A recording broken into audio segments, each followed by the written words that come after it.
Let's get into AEW Double or Nothing. First, we had the buy-in, which was the pre-show the hour before. I skipped the Divine Dominion 5-minute, whatever, eliminator. I just didn't care for it. I did step in right when the Death Riders were facing the Ops. That match was a banger. I tapped in right as Bowens was taking it to Castioli and Wheeler Yuta. Great match.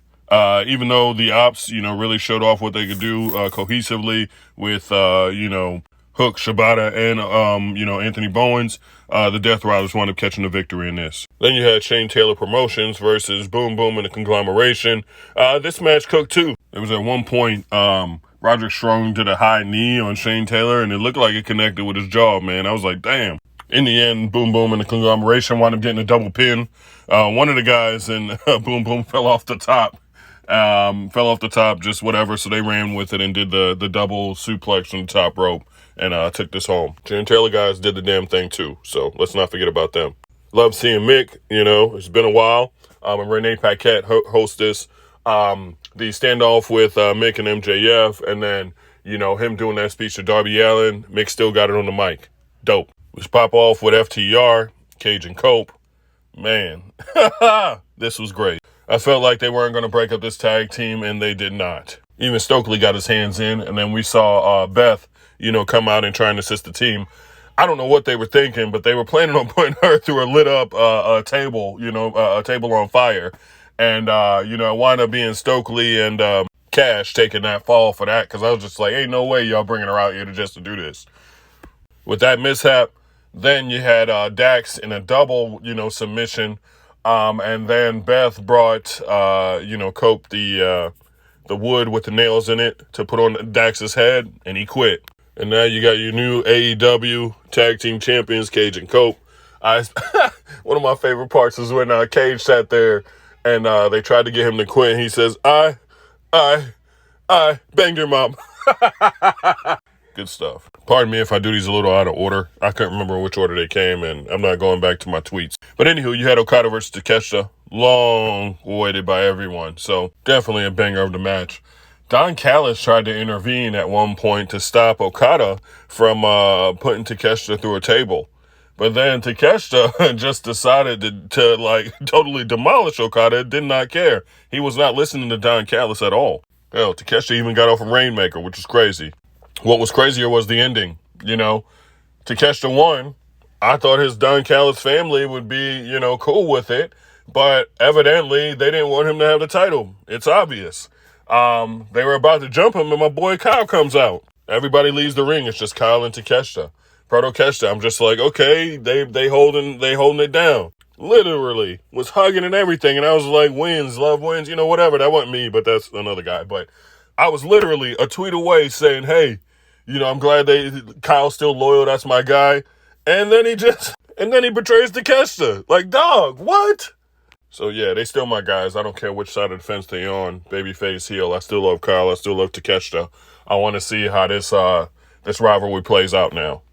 Athena and Mina was a certified banger. They both went in. I wish I could see this side of Mina Shirakawa instead of her just taking, L's. I mean, she did take an L, but I would like to see this side again. I mean, she was looking to cripple Athena, take out her legs for real. In the end, Athena moves forward in the Owen Hart tournament.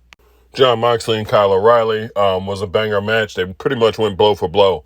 Even at one point, both their legs was injured, and they both looked like cripples bouncing around trying to get shit off. But in the end, Mox played it smart. Had Kyle O'Reilly dead center of the ring. They were circling. Kyle was trying to circle around to crawl his way to get to the ropes. Didn't work out, man. Mox had this shit locked in. And O'Reilly taps. So they had a great exchange at the end. I love this match. Ospreay and Samoa Joe banged as well. I don't know how the hell Will Ospreay got a Styles Clash off on Samoa Joe and was holding him up like that. That was nuts to me. Ospreay was just a straight animal in this, man. Joe even looked shocked, you know what I mean, during the match. So, but great match. Ospreay moves forward in the Owen Hart tournament now. Swerve and Bandito went up next. They did not disappoint. You had Swerve do a house call while standing on top of Bandito's shoulders. Bandito doing the one hand, holding Swerve up like he did on Dynamite last week. Then you had Bandito spike the hell out of Swerve several times with a Hurricane Rana, Poison Rana. I'm like, dog. One of them was from the edge of the ring to the outside of that was crazy, man. In the end, Swerve moves forward, but it sure as hell wasn't an easy victory. The women's four-way was a banger too, but I knew at the end of it, like, while Sheeta and Statlander were playing it cool in the beginning, like taking out the ops, I knew there was going to be some breakdown. They should have came in this match head going like, hey, we're here for the one title. We're not friends. That's what they should have came in with. But there was a breakdown, and that's how the Spider retains. Last minute, she got the last bit of pickings, man. Hater did her thing too, man. Don't shout out to all these ladies. They fucking killed it. Stadium Stampede. Dude, this was absolutely ridiculous. The amount of shenanigans going on inside of the ring, outside of the ring, in the back, inside of the lunchroom at one point. Even Jack Perry got in his bus, and I thought he, like, crushed Mark Davis. You know what I mean?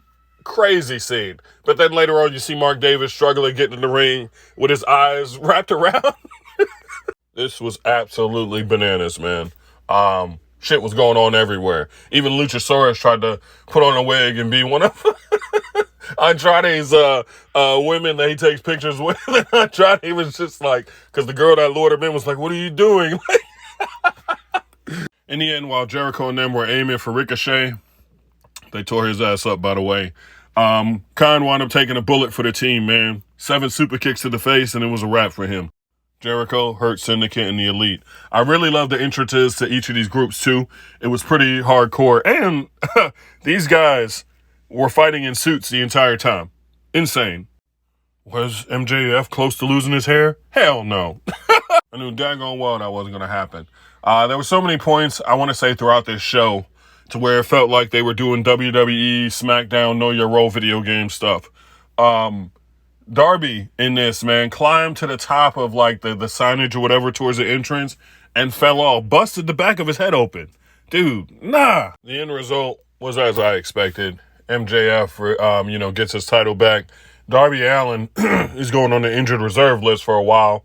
On top of that, we had the Jet come out, Kevin Knight, and I'm thinking he's there to water off just MJF because MJF was about to do the utmost to Darby while he was out. Nah. This dude UFO splashes on top of Darby Allin. What the hell? Straight madness. I tell you what, we got a lot to look forward to on Wednesday. All I got to say, solid showing.